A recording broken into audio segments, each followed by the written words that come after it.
আমরা যদি দেখি সাংবিধানিক প্রতিষ্ঠানগুলোকে যেভাবে নগ্নভাবে দলীয়করণ করা হচ্ছে, ইতিমধ্যে বাংলাদেশ ব্যাংকে যেভাবে দখল করা হয়েছে, যেভাবে বিসিবিকে যেভাবে এখন আর বাংলাদেশ ক্রিকেট বোর্ড এটা নাই, এটা হয়ে গেছে হচ্ছে বাপের দোয়া ক্রিকেট বোর্ডে পরিণত হয়েছে। মতামত প্রকাশ করার কারণে বিচারকদের হচ্ছে মাননীয় স্পিকার শোকজ দেওয়া হয়েছে।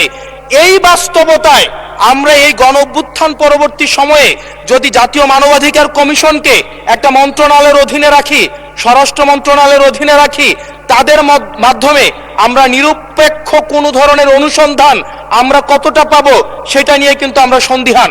সেই জায়গা থেকে এই বিলটিকে যদি আমরা বাস্তবায়ন করতে চাই, এটাকে যদি আমরা ফাংশনাল করতে চাই, শুধুমাত্র অর্নামেন্টাল না, যদি আমরা ফাংশনাল করতে চাই, তাহলে জাতীয় মানবাধিকার কমিশনকে অবশ্যই সেটাকে অটোনমাস করতে হবে।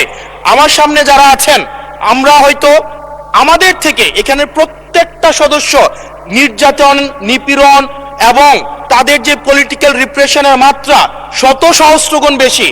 আমরা তাদের কাছে প্রত্যাশা করেছিলাম এই জাতীয় মানবাধিকার কমিশনকে তারা একটা স্বতন্ত্র বডিতে নিয়ে যাবে, অথচ আমরা দেখলাম যারা সবচেয়ে বেশি নির্যাতিত